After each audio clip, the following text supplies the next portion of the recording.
Hello.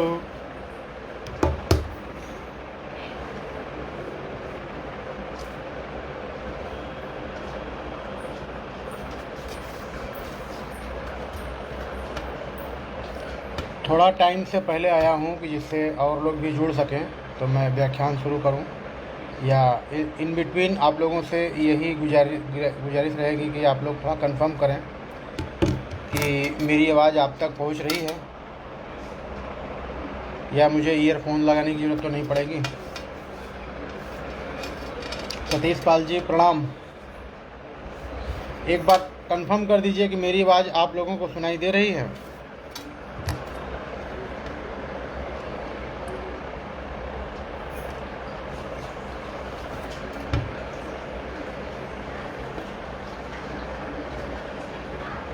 Thank you Vivek ji, welcome बोल रहे हैं विवेक जी। संतोष जी प्रणाम सर, प्रणाम संतोष जी। एक बार मुझे कंफर्म कर दीजिए कि मेरी आवाज़ आप तक सुनाई दे रही है या नहीं, प्लीज़।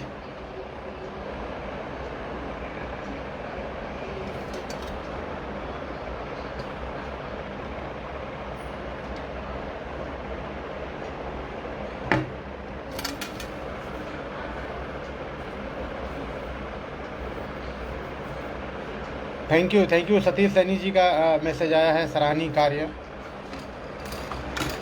और एक बार मैं कंफर्म करना चाहूँगा कि आप लोग बताएं प्लीज़। राजेश जी का मैसेज आया है, थैंक यू सर जी, बहुत बहुत धन्यवाद। विनोद जी का आया है, प्रणाम प्रणाम।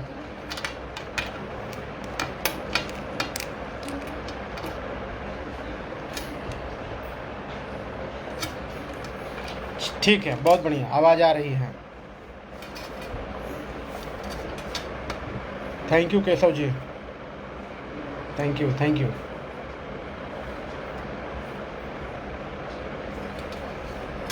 नमस्कार केशव जी,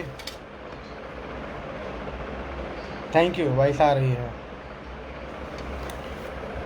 इसीलिए थोड़ा 5 मिनट पहले आया कि एक बार वॉइस भी चेक कर लेंगे और लोग जुड़ भी जाएंगे। नमस्ते आकाश केसरवानी का मैसेज आया है।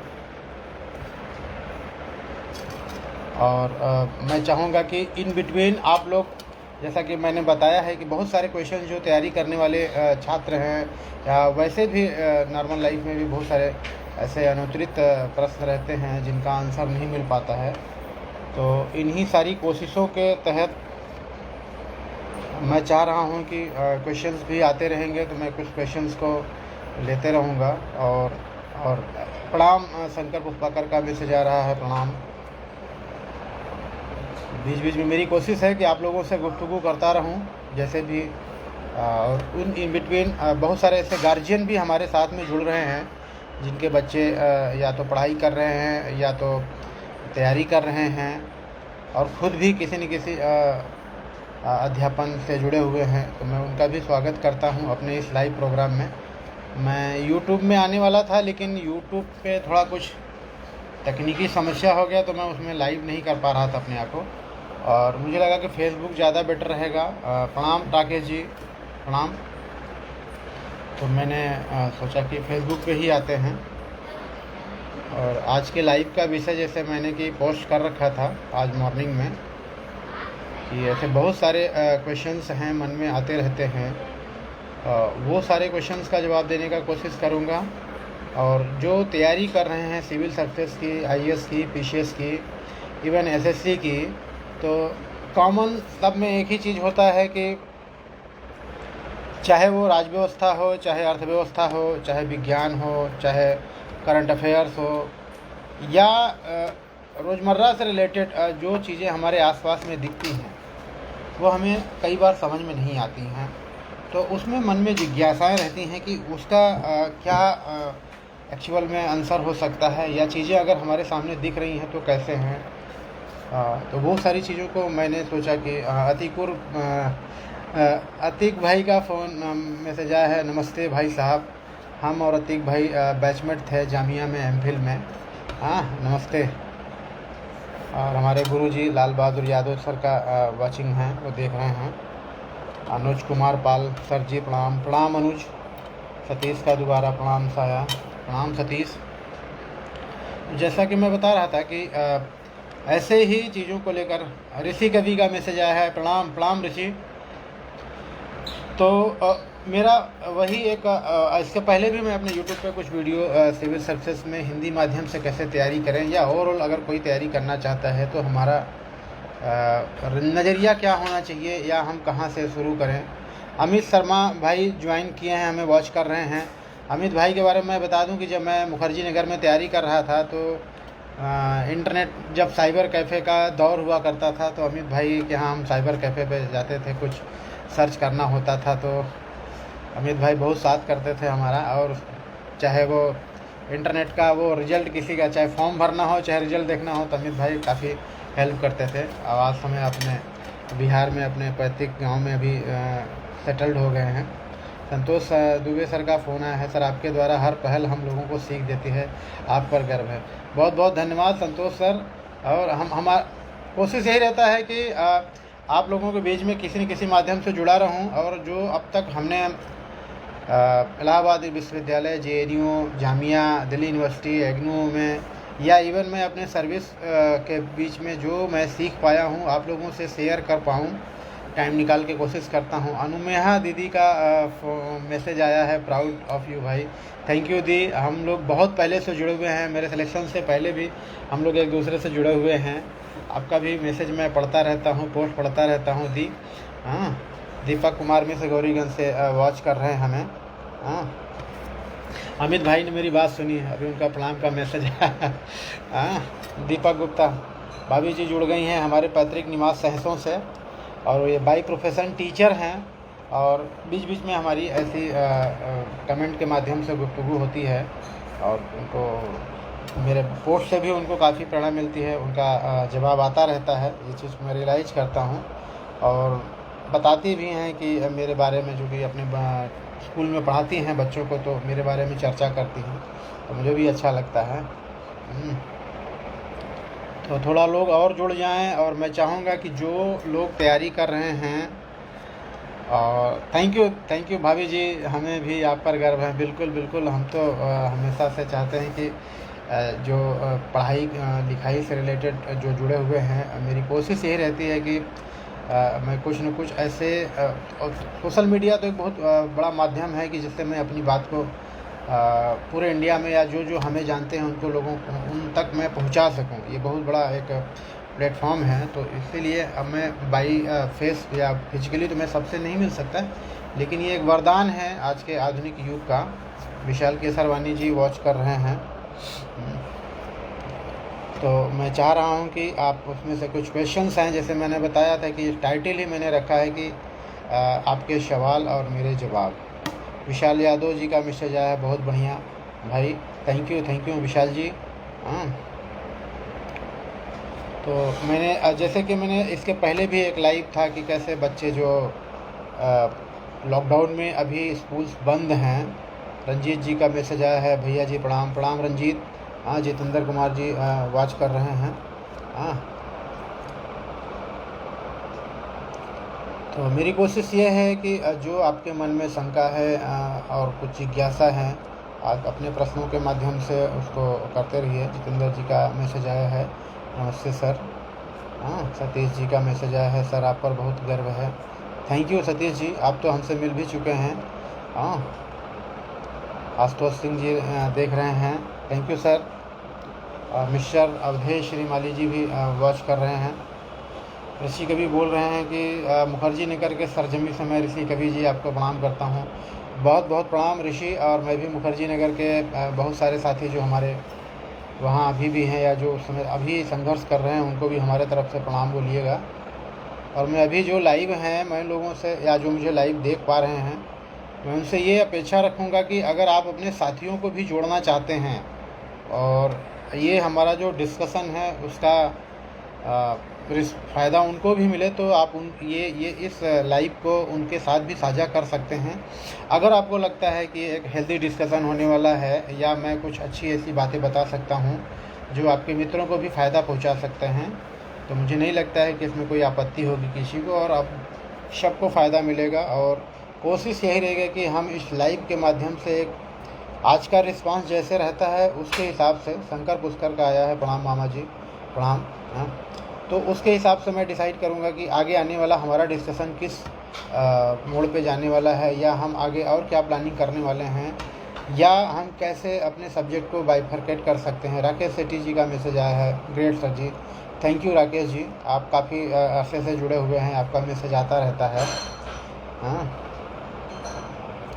हाँ सतीश जी, मैं मुंबई में हूँ, और तो वही कोशिश है कि अगर आपके क्वेश्चंस आते रहेंगे, एक एक क्वेश्चंस मैं लेता रहूँगा, और ख़ासकर मैं इन स्टूडेंट्स से अपेक्षा करूँगा कि वो कुछ क्वेश्चंस अपनी जो उन्हें लगता है कि इस प्रश्न का आंसर उनको यूट्यूब पे या गूगल सर्चिंग में या किसी ऐसे किताब में नहीं मिला है जिसका एक सटीक आंसर मिलना चाहिए।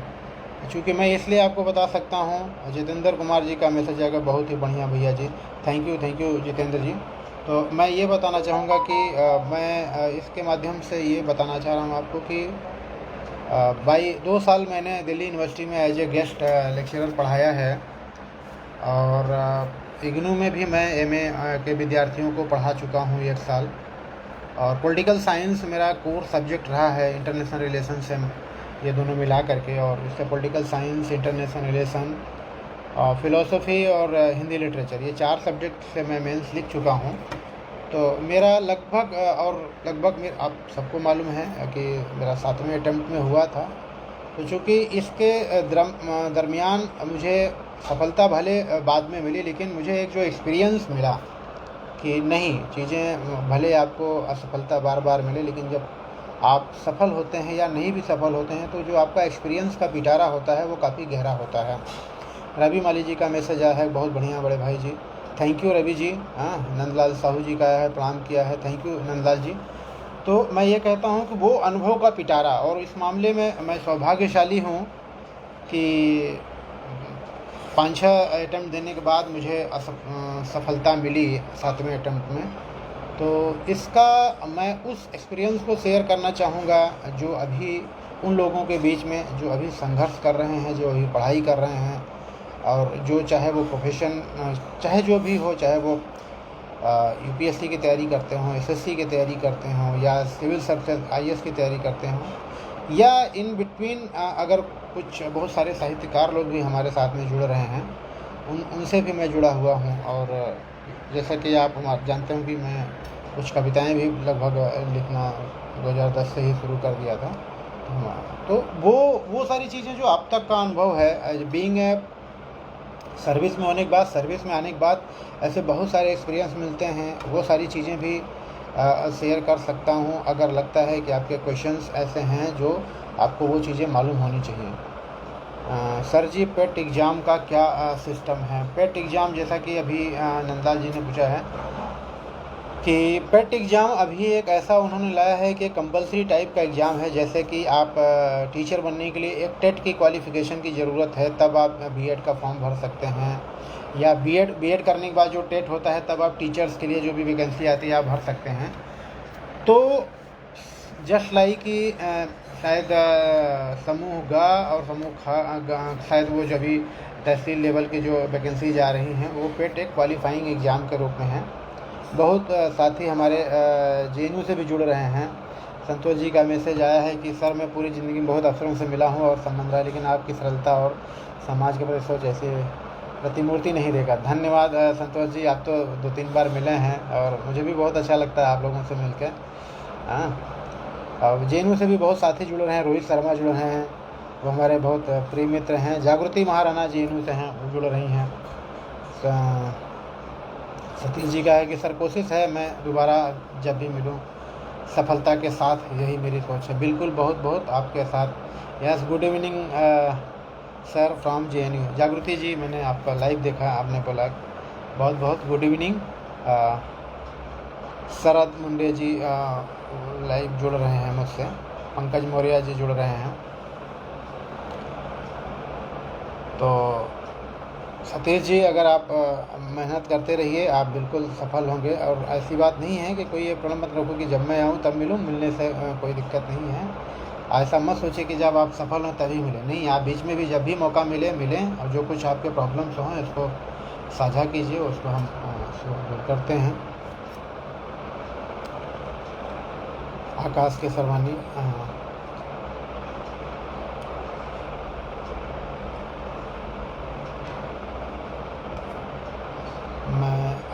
मैं एक चीज़ ये बताना चाहूँगा कि अभी हाल फिलहाल एक यूपीएससी का इंटरव्यू चल रहा है, और अभी लास्ट 3-4 महीना पहले मैं कुछ ईसीएस के इंटरव्यू में भी बच्चों का मॉक लिया, और राजस्थान ईसीएस के बारे में भी लिया। तो उसमें जो एक बेसिक सा क्वेश्चन बच्चों के सामने आता है कि आप सिविल सर्विसेज में क्यों आना चाहते हैं। बिल्कुल अवधेश जी, मैं इस पे पेट के बारे में चर्चा करूँगा। अभी मैं एक जनरल बता रहा हूँ। Thank you Abhinav sir, congratulation बोल रहे हैं मुझे। हाँ ठीक है, मैं इस पे पेट में बात करूँगा। पेट, अब पहली बात मैं सिंपल से बता दूँ कि कोई भी एग्ज़ाम देने से पहले सर्वप्रथम आप देख लीजिए कि उसका सिलेबस क्या है। अगर आप एक बार सिलेबस देख लेते हैं तो आपको ये मालूम हो जाता है, क्योंकि देखिए पेट पहली बार होने जा रहा है। इसका भी मैं ये नहीं बोलूँगा कि लास्ट ईयर का क्वेश्चन देख लो, क्योंकि अभी तक क्वेश्चन एग्ज़ाम हुए नहीं हैं, इसमें इसका पेपर नहीं मिलेगा। तो सबसे पहली बात यही है कि आप इसका सिलेबस देख ले। तो सिलेबस के अकॉर्डिंग आप देखेंगे कि वही जो लॉजिकल रीजनिंग होता है, सामान्य ज्ञान है, थोड़ा बहुत शायद अंग्रेजी है या मैथ है, वो 10th लेवल का ये एग्ज़ाम है और वही पूछा जाएगा, ऑब्जेक्टिव है। तो इसको अगर आप देते हैं तो आप बाकी एग्ज़ाम्स के लिए आप क्वालिफाइंग माने जाते हैं या फॉर्म भरने के लायक बनते हैं। नंदलाल जी बोलते हैं कि सर जी आपसे मुलाकात नहीं हुई है, लेकिन आप बहुत अच्छे हैं। जब आप इलाहाबाद आएँ तो मैं आपसे ज़रूर मिलूँगा। बहुत बहुत धन्यवाद। ज़रूर मैं नंदलाल जी आपसे मिलूँगा, या इलाहाबाद में भी एक ऐसा कुछ गेट टुगेदर करेंगे जहाँ हम सब लोग मिलेंगे। पंकज मौर्य जी का है, good evening sir. Good evening Pankaj ji. Doctor Sugriv sir का मैसेज आ रहा है, very nice, thank you. Deepak Namdev ji जुड़ चुके हैं। तो उस इंटरव्यू में एक बेसिक सा यही क्वेश्चन पूछा जाता है कि अच्छा, सिलेबस को हमने जितने भी तैयारी करने वाले हैं उनको थैंक यू प्रशांत भाई, सराहनी लाल भाई, थैंक यू।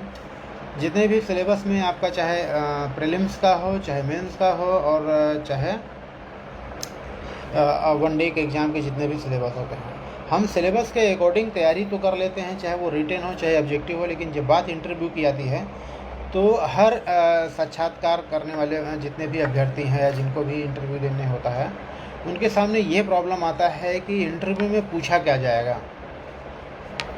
और ये चीज़ सोचने में या समझने में ही बहुत, चूँकि आप जो लोग मेंस लिख चुके होंगे या जो लोग जुड़े हुए होंगे इस प्रोफेशन से, उनको मालूम होगा कि जब हमारा मेंस का रिज़ल्ट आता है तो इंटरव्यू और मेंस में बहुत ज़्यादा टाइम नहीं मिलता है। इंटरव्यू जब आपका इंटरव्यू होता है और जब आपका मेंस रिजल्ट आता है, हार्डली 1.5 महीने का अंतर होता है। जिनका लास्ट में जाता है तो चलो उनको 2 महीने मिल जाते हैं, अदरवाइज इसमें आपको ज़्यादा से ज़्यादा 2 महीने मिलते हैं। उस 2 महीने में आपने, गुड इवनिंग नरेंद्र जी, उनका मैसेज आया है, हार्डली आपने कभी प्रीलिम्स के दौरान या मेंस के दौरान कभी आपने सोचा ही नहीं कि इंटरव्यू की तैयारी कैसे करना होता है। और जैसे ही इंटरव्यू आता है उसके बाद आप पैनिक हो जाते हैं कि नहीं इंटरव्यू में क्या पूछा जाएगा, हमने तो कभी तैयारी नहीं की है। मैं आपको एक बात बता दूं कि सीधी सी बात है, अगर आप इंटरव्यू देने जा रहे हैं तो आपके मन में एक चीज़ ये रहना चाहिए कि कोई भी इंटरव्यूअर आपसे क्या चाहता है। सिंपल सी बात है, अगर इंटरव्यूअर के ऊपर ये जिम्मेदारी है कि एक ऐसे अच्छे कैंडिडेट के चुन करके प्रशासन में भेजा जाए, फील्ड में भेजा जाए, जो सारी समस्याओं से अवगत हो और सारी समस्याओं को समझ सके, उसके अकॉर्डिंग वो मामले को सॉल्व कर सके। एक क्वेश्चंस मैं ले रहा हूँ ऋषि का, कि मुख्य परीक्षा 2020 में एक प्रश्न था कि विगत कुछ दशकों में राज्यसभा एक उपयोगीहीन स्टेपनी टायर से सर्वाधिक उपयोगी सहायक अंक में रूपांतरित हुआ है। उन कारकों तथा क्षेत्र को आलोकित कीजिए जहां यह रूपांतरण दृष्टिगत हो सकता है। देखिए, ये जो क्वेश्चंस होते हैं, इस टाइप के क्वेश्चंस के लिए जो भी लोग तैयारी कर रहे हैं, मैं आपको एक बात बता दूं। पहले तो ये सोचिए कि शुरू में जब पिछले साल के क्वेश्चन देखेंगे तो उसमें होता है कि राज्यसभा की उपयोगिता पे प्रश्न आते थे। पहली बात तो लोकसभा का और राज्यसभा का अलग अलग से अगर हम तैयारी कर लेते हैं, या जो कि आपको लक्ष्मीकांत में आप पढ़ते होंगे पॉलिटी वाले में, तो आप देखे होंगे कि ये क्वेश्चन वैसे जीएस स्टैटिक्स और क्या कहते हैं करंट अफेयर्स को जोड़ के बनाया गया है। इस क्वेश्चन में जो भी अभ्यर्थी हैं उनसे ये डिमांड किया गया है कि हमारे कमिंग ब्यूरोक्रेट को ये मालूम होना चाहिए कि देश में जो चीज़ें, हमारी जो संस्थाएं हैं, हमारी जो पॉलिटिकल बॉडीज हैं, उसमें क्या बदलाव आ रहा है और बदलाव के क्या क्या चिन्ह हैं, उसको आपको ध्यान में देना है।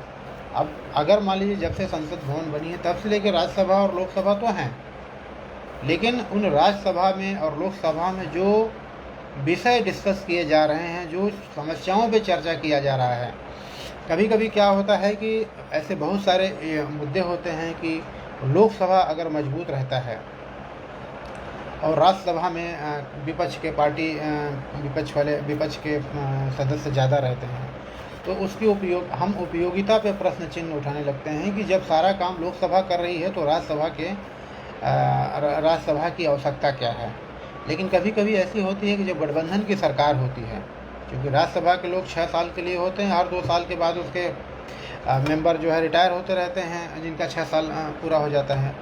तो प्रश्न ये होता है कि राज्यसभा हमारी चूँकि परमानेंट बॉडी है, लोकसभा तो भंग होती रहती है। ऐसे देश हित में बहुत सारे ऐसे प्रश्न या देश क्या कहते हैं कि मुद्दे आते हैं जिसमें राज्यसभा में ही अच्छे से डिस्कशन हो पाता है, और लोकसभा से उस समय, मैं गठबंधन की बात कर रहा हूँ या ऐसी बात कर रहा हूँ जब लोकसभा ज़्यादा मजबूत रहता है, राज्यसभा में वो चीज़ें नहीं रहती, तो वो राज्यसभा से ये अपेक्षा बढ़ जाती है कि उन चीज़ों पे, उन मुद्दों पे गहराई से विचार किया जाए। और चूँकि राज्यसभा में जो मेंबर आते हैं उनको आगे चल के इनके पास ये वो नहीं, मतलब वो चूँकि जनता से डायरेक्ट चुनाव लड़ के नहीं आते हैं, तो वो कुछ लोग सरकार का हिस्सा होते हैं, लेकिन जो राज्यसभा के मेंबर होते हैं अधिकतर उनसे ये अपेक्षा की जाती है कि वो अपॉलिटिकल विचार रखते हैं, देश हित के विचार रखते हैं। अगर आप देखें तो राज्यसभा का जो कैंडिडेट चुना जाता है वो अपने जो उनके क्या कहते हैं कि विकास कार्य रहते हैं, वो किसी भी लोकसभा मेंबर से उसके लोकसभा विकास का जो दायरा होता है वो बड़ा होता है, तो उनसे ये अपेक्षा की जाती है, जो पेटी पॉलिटिक्स है उससे ऊपर उठ करके वो काम करते हैं। तो वो वही बताने के इस प्रश्न के माध्यम से यही कहा गया है कि जो हम राज्यसभा को एक अप्रासंगिक स्टूल के रूप में देख रहे थे, अब वो कहीं न कहीं उसका रूपांतरण हुआ है। उसी कारकों का, उसी रूपांतरण चीज़ों का जो चीज़ दृष्टिगत हो रहा है उसको देखने की बात है। अब ये देखने वाली जहाँ तक बात है, ये अब आपको इसके लिए अब चूँकि पिछले दशकों की बात, कुछ दशकों की बात किया गया है, तो आप ये मान चलिए कि अब तक जितने भी लोकसभा राज्यसभा में जो अमेंडमेंट आए हैं, जो लॉ आए हैं, उसमें उन लॉ में या उन अमेंडमेंट में ऐसे कौन कौन से महत्वपूर्ण लॉ पास हुए हैं, विधि पास हुआ है, उसको आपको अवलोकित करना पड़ेगा। और ये किसी आर्टिकल के तहत आया था, हिंदू में शायद आया था, तो उसी को वो चीज़ को लेकर के आपको ये प्रश्न बनाया गया है।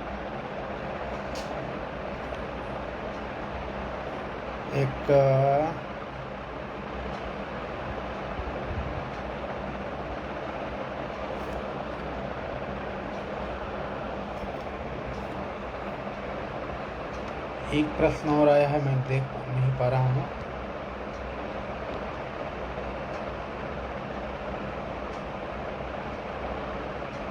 आज के लाइव में जितने भी प्रश्न आएंगे कोशिश करूँगा मैं लूँगा, और जिनका मैं आंसर नहीं दे पाऊँगा वो मेरे लाइव में रहेगा, मैं उसमें देख करके नेक्स्ट जो हमारा लाइव होगा मैं उसमें लूँगा।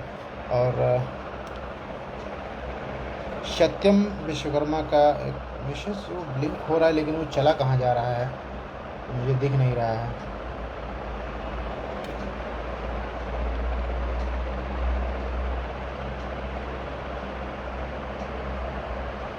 मैं अपेक्षा रखता हूं कि ऋषि जी आपके क्वेश्चंस का मैंने कुछ सटीक और सरल भाषा में दे पाया हूँगा आंसर।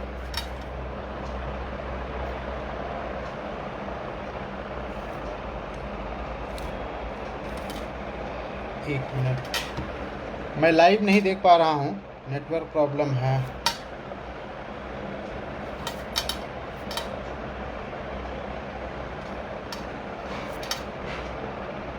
ये क्वेश्चंस हाँ,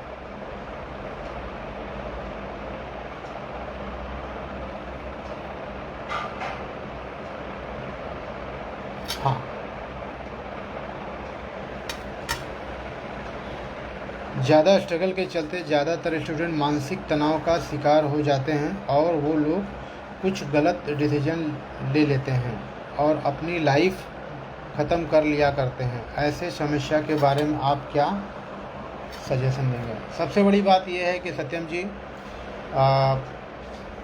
ज़्यादा स्ट्रगल जिसको आप बोलते हैं, पहली बात तो ये सोचिए कि जब स्ट्रगल कर रहे हैं तो ये मान के चलिए आपके पास बहुत सारे ऐसे एग्जाम्पल हैं कि बिना स्ट्रगल के कोई चीज़ मिलता नहीं है, और जो चीज़ बिना स्ट्रगल के मिलती है उसकी कीमत आपको समझ में नहीं आती है।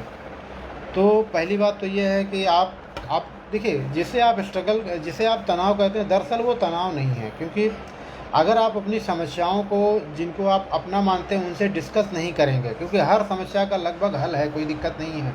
आप अपनी प्रॉब्लम देखिए, स्टूडेंट का जो एज होता है, मतलब वो 20 साल से लेकर 30 साल के बीच में जो लोग होते हैं, और वो एज ऐसा होता है कि तनाव का ही एज होता है। अब उस तनाव में भी अगर आपने मानसिक तनाव ले लिया है तो प्रॉब्लम होना स्वाभाविक है।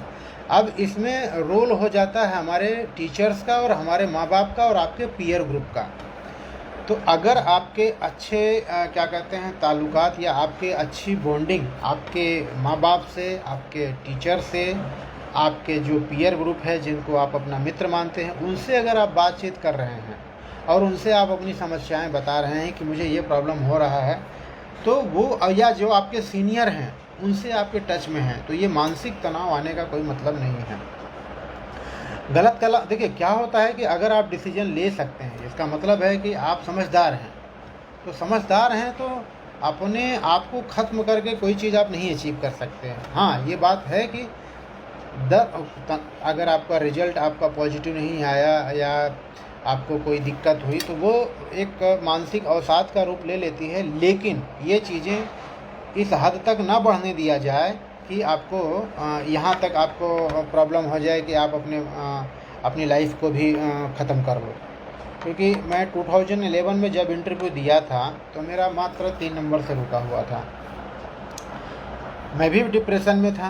डिप्रेशन का मतलब ये नहीं कि मैं बिल्कुल मानसिक तनाव में आ गया था या बिल्कुल मुझे समझ में नहीं आ रहा था कि मैं अब क्या करूँ, नहीं तो वो सारी चीज़ें सबके लाइफ में आती हैं, मेरे लाइफ में आती हैं। लेकिन जैसे मैंने आपको बताया कि हमारे बहुत सारे अच्छे अच्छे मित्र हम बना रखे हैं। आप अपने लाइफ के फेज में, जब आप स्टूडेंट लाइफ में आए या जब भी आपका जो पीयर ग्रुप है, उनके टच में रहिए, सफलता के बाद भी, सफलता के पहले भी। आप अपने स्ट्रगल में अगर आप अच्छा दोस्त बना के रखते हैं तो वो आपको बहुत हेल्प करते हैं।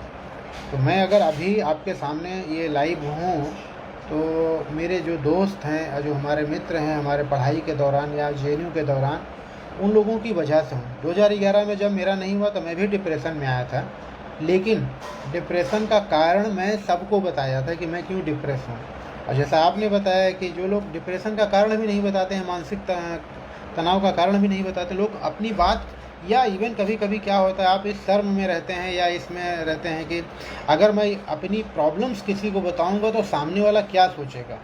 ये बिल्कुल भी सोचना नहीं है, क्योंकि ये जो मानसिक तनाव है या जो आपका प्रॉब्लम है, ये आपके ऊपर एक बोझ है, और इस बोझ को आप उतारें। इस बोझ को तभी उतारेंगे जब आप इसके बारे में किसी से चर्चा करेंगे।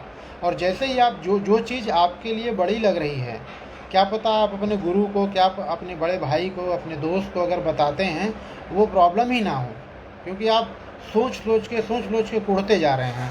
तो आपको ये जो संकोच है, इस संकोच से बाहर निकलना होगा, इस संकोच को तोड़ना होगा, तभी आप मानसिक तनाव से बच सकते हैं। और स्टूडेंट के लाइफ में ये बट ओबियस है, वो तो आएगा।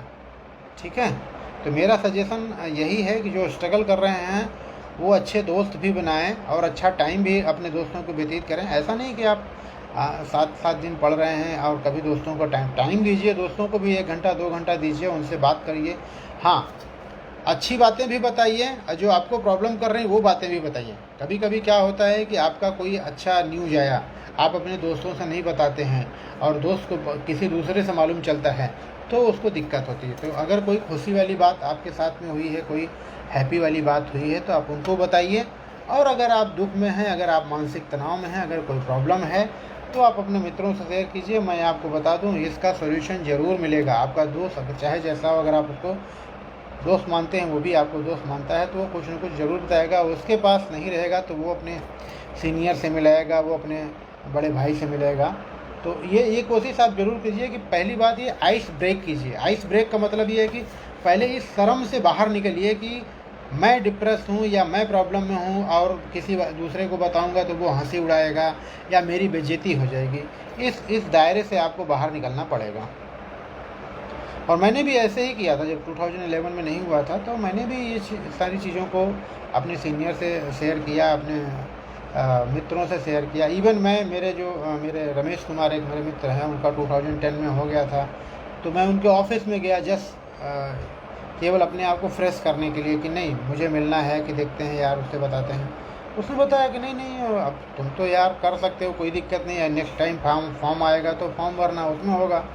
तो ये एक आपका मित्र अगर ये कह देता है नहीं तुम लगे रहो, तुम्हारा हो जाएगा और कोई दिक्कत नहीं है, तो यही आपके लिए बहुत एक टॉनिक का काम करता है।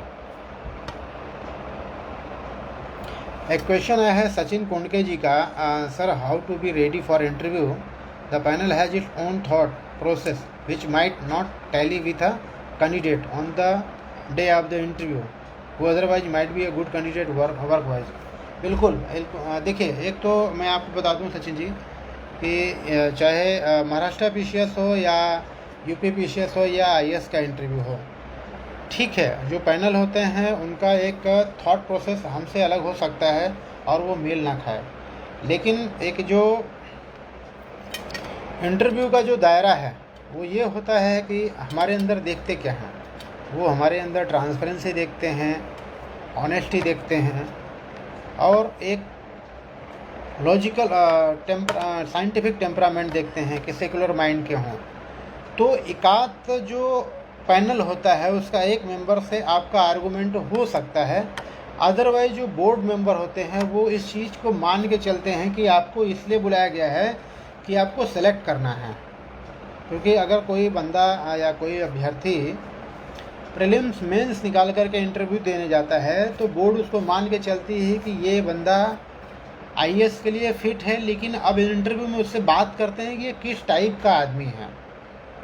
बस यही बात करने के लिए आपसे बुलाया जाता है।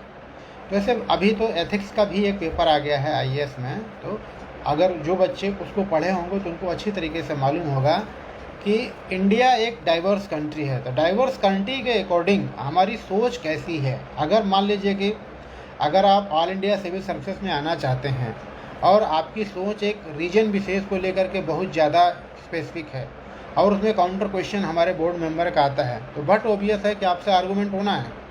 वो आपसे ये देखते हैं कि अगर कल को आपका सिलेक्शन हो जाता है और आपकी पोस्टिंग नागालैंड के किसी गांव में या किसी तहसील में या किसी ज़िले में होता है और आप बिलोंग करते हैं नॉर्थ इंडिया से या UP या बिहार या महाराष्ट्र से बिलोंग करते हैं, तो आप कोप अप कर पाओगे कि नहीं कर पाओगे, ये आर्गूमेंट का टॉप होता है। हमें आपको लगता है कि वो उनकी मेंटेलिटी हमसे मेल नहीं खाती है या उनका थॉट प्रोसेस हमसे मेल नहीं खाता है। दरअसल ये मुद्दा ही नहीं रहता है कि उनका थॉट प्रोसेस है। थॉट प्रोसेस ये है कि आप सिविल सर्वेंट बनने के लिए फिट हैं कि नहीं फिट हैं, वो रहता है थॉट प्रोसेस। थॉट प्रोसेस यहाँ आइडियोलॉजी को लेकर के बिल्कुल नहीं है, क्योंकि जो पैनल में होते हैं उनके पास भी जिम्मेदारी होती है कि हमने अभी अगर किसी को चुन लिया तो नेक्स्ट 30 ईयर्स वो आदमी प्रशासन में जाएगा तो वो प्रशासन के लिए हेल्प करेगा कि प्रॉब्लम क्रिएट करेगा। तो वो उस चीज़ को लेकर के बहुत कॉशस रहते हैं, बहुत सतर्क रहते हैं कि गलती से भी हम एक ऐसे बंदे को या एक ऐसे कैंडिडेट को ना सिलेक्ट कर दें जो प्रशासन में जा कर के सल्यूशन ना बन के समस्या बन जाए, प्रॉब्लम बन जाए। तो ये बहुत सारे लोग, मेरा भी जब इंटरव्यू नहीं हुआ था, क्लियर नहीं हुआ था 2011 में, तो मुझे भी लगा कि नहीं, मुझे तो जानबूझ के लोग नहीं लेना चाहते थे, इसलिए मुझे 93 नंबर दिए थे, इसलिए मेरा नहीं हुआ। लेकिन मैं आपको बता दूं, जब मैंने 2016 में इंटरव्यू दिया तो मुझे लगा कि मुझे 2011 में क्यों नहीं लिया गया था, या और भी सिलेक्टेड लोगों से बात किया तो मुझे मालूम चला कि नहीं, कुछ तो है जो उनको ये कैंडिडेट में होना चाहिए, तभी वो नंबर देते हैं, तभी वो सेलेक्ट हो पाते हैं बंदे।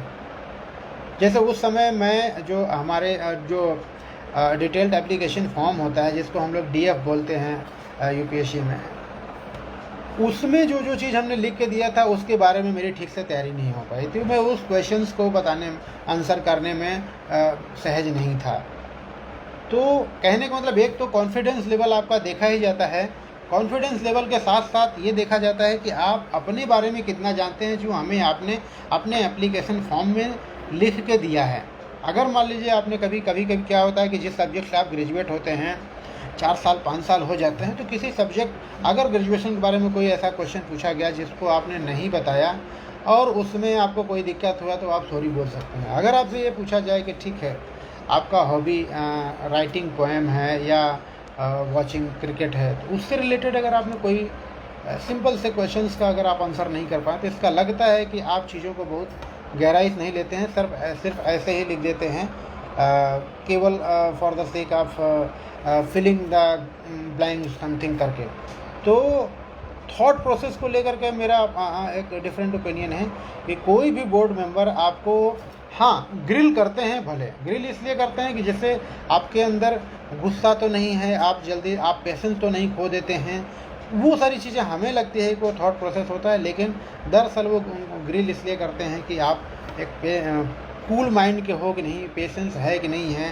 क्योंकि जब आप प्रशासन में आते हैं या किसी भी पोस्ट पे आते हैं तो प्रेशर रहता है, उस प्रेशर को आप हैंडल कर पाते हैं कि नहीं कर पाते हैं, वो इंटरव्यू के माध्यम से कहीं न कहीं क्वेश्चंस को रिपीट करके या आपको कुछ ऐसे नर्वस करके कोशिश किया जाता है कि आप उसका सामना कर पाते हैं कि नहीं कर पाते हैं। तो आपके पर्सनालिटी को निखारने का प्रयास किया जाता है उसके माध्यम से।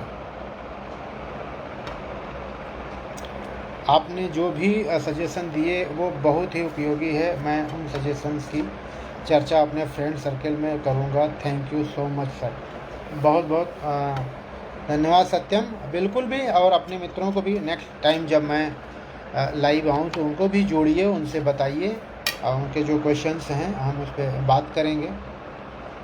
मेरे साथ में अमरनाथ पाठक सर जुड़ गए हैं, घनश्याम सैनी जी जुड़े हुए हैं, राजेंद्र प्रसाद जुड़े हुए हैं, अनिल जी जुड़े हुए हैं, आशुतोष जी जुड़े हुए हैं और अमित जुड़े हुए हैं, मन्नन फारूकी जी वॉच कर रहे हैं, अमित कुमार जुड़े हुए हैं, रवि जी जुड़े हैं, विजय सैनी सर जुड़े हैं, जय हो सर का मैसेज आया।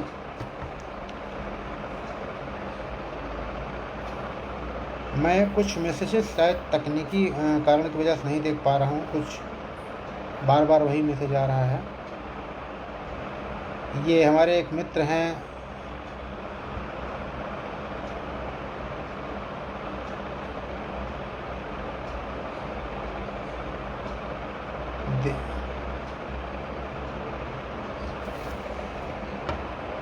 रिद्धि जी, मैंने आपके प्रश्न का आंसर दिया है।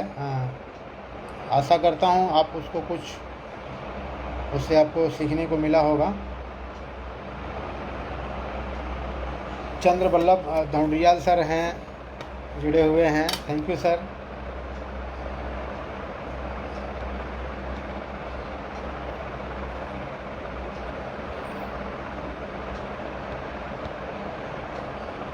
प्रिंस जी जुड़े हुए हैं,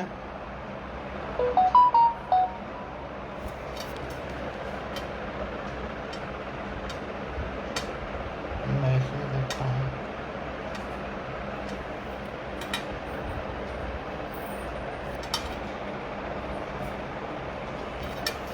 thank you Mahesh ji.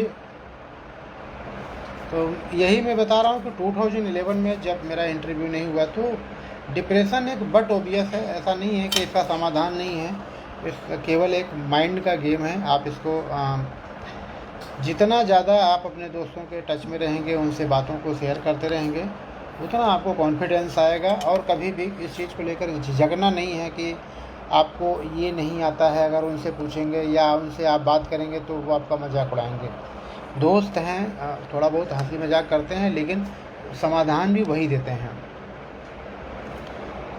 2-3 question पे हमने बात किया है। मैं चाहूँगा कि नेक्स्ट टाइम जब मैं आपसे लाइव आऊँ नेक्स्ट संडे, तो कुछ क्वेश्चंस आपके स्टडी से रिलेटेड या आपके पढ़ने में आ रही दिक्कतों से रिलेटेड या ऑनलाइन जो अभी छोटे बच्चों को बहुत पिछले 2 साल से स्कूल जाने का मौका नहीं मिला, बहुत गार्जियन परेशान हैं कि उनको कैसे इंगेज रखें अपने बच्चों को, या जो चीज़ें क्लास में बच्चे कर पाते हैं, ग्रुप में कर पाते हैं, टीचर जो बताते हैं उसका एक अलग इम्पोर्टेंस होता है, और जो बच्चे दिन भर घर में हैं, बाहर नहीं जा पा रहे हैं, उस पढ़ाई का एक अलग मतलब बिल्कुल भी ज़मीन आसमान का अंतर होता है।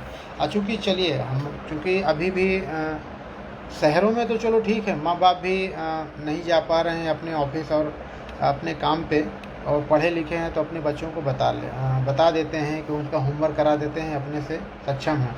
लेकिन ये प्रॉब्लम गांव में बहुत ज़्यादा है कि जिनके गार्जियन उस लेवल के नहीं पढ़े हुए हैं जिस लेवल की बच्चे की पढ़ाई है, वो बहुत प्रॉब्लम हो रहा है।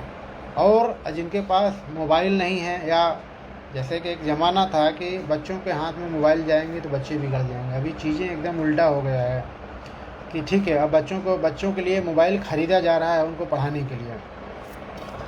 तो ये सारी चीज़ें हैं। अगले सेशन पे मैं चाह रहा हूँ कि इस पर भी मैं चर्चा करूँ, इस पर भी बात करूँ, तो वो सारी चीज़ें थोड़ा से स्ट्रीमलाइन रहेगा। आज मेरा पहला लाइव था सिर्फ ये बात करने के लिए कि अब आगे से मेरी कोशिश रहेगी कि जितने भी आपके जानने में पढ़ने लिखने वाले बच्चे हैं जो तैयारी कर रहे हैं, आपके मित्र हैं जो तैयारी करना चाहते हैं, वो सारे बेसिक क्वेश्चन आप पूछ सकते हैं। हाँ, मैं हर संडे लाइव आने की कोशिश करूँगा, यही ठीक 9 बजे, तो जिससे मैं आप लोगों से गुफ्तगू कर पाऊँ। इसका कोई भी उद्देश्य नहीं था कि अच्छा, ऋषि जी का मैसेज आएगा कि काफ़ी उपयोगी मार्गदर्शन रहा राज्यसभा वाले प्रश्न पे। तो मैं चाहूँगा कि ऐसे ही क्वेश्चंस पहले से अगर आपने तैयार कर रखे हैं और फिर जब हमारा लाइव हो आप उसको पोस्ट कीजिए, या अभी भी बहुत सारे क्वेश्चंस अगर आप पोस्ट करते हैं मेरे कमेंट में, क्योंकि ये फेसबुक पे ये लाइव का वीडियो रहेगा तो उसमें आप डालते हैं तो मैं उसको पढ़ता रहूँगा, फिर अलग से मैं उसको ले करके फिर नेक्स्ट लाइव में इस प्रश्न को नेक्स्ट लाइव में मैं उसको डिस्कस करूँगा। और आज सिर्फ इसलिए मैं आया था कि ठीक है, जिससे मैं इस चीज़ को कन्वे कर सकूँ कि अब मैं ऐसे बहुत सारे छोटी छोटी चीज़ों को डिस्कस करने वाला हूँ कि जैसे कि बहुत डेली यूज में बहुत सारे ऐसे शब्द हैं, जैसे विकास शब्द है या सर्वांगीण विकास वर्ड है, ऐसे बहुत छोटी छोटी चीज़ें हैं। राज्यसभा है, लोकसभा है, जो कॉमन आदमी को भी मालूम होना चाहिए। राजनीति की परिभाषा क्या है, या चुनाव आयोग क्या करता है लोगों को। ठीक है, हम तो वोट देते हैं, अपना वोट देते हैं, ख़त्म हो जाता है कहानी, लेकिन एक्चुअल में चुनाव आयोग का फंक्शन कैसे करता है, चुनाव आयोग के सदस्यों को कहाँ कहाँ से लिया जाता है, हाँ, इनके लोग रिटायर कब होते हैं, इनकी सैलरी कहाँ से दी जाती है, इनको सैलरी कितना मिलता है, या कितने साल तक इनका सिलेक्शन, कितने साल के बाद एक पोस्ट पे इनका जब सिलेक्शन हो जाता है तो कितने साल तक रहते हैं। ये सारी चीज़ें मैं सोच रहा हूँ कि एक कॉमन आदमी के पर्सपेक्टिव से, एक कॉमन सिटीजन के पर्सपेक्टिव से ये सारी चीज़ें सब लोगों को मालूम होना चाहिए। अतुल जी का मैसेज आया है, अतुल प्रणाम सर, प्रणाम अतुल जी। तो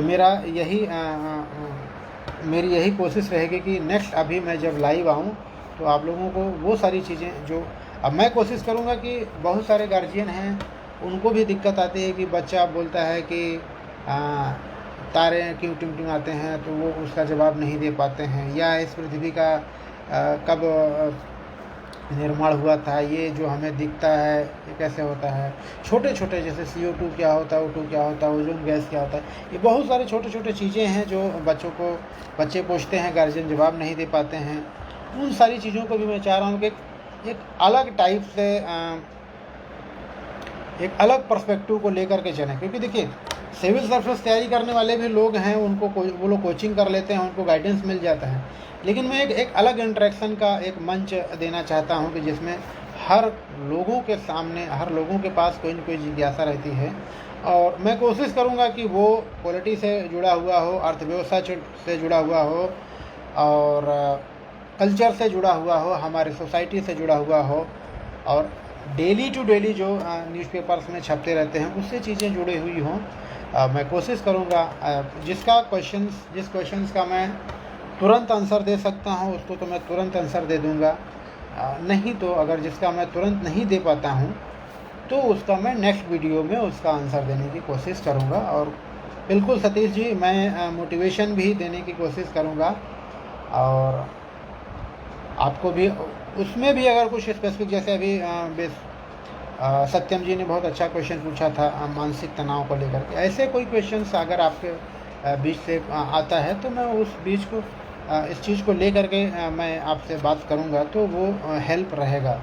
क्वेश्चन अच्छा इस माध्यम से ये रहेगा कि चलिए क्वेश्चन तो कोई एक पूछेगा, लेकिन इसका फ़ायदा उन सारे लोगों को मिलेगा जो जुड़े हुए हैं, जो देखेंगे, जो आपके मित्र हैं।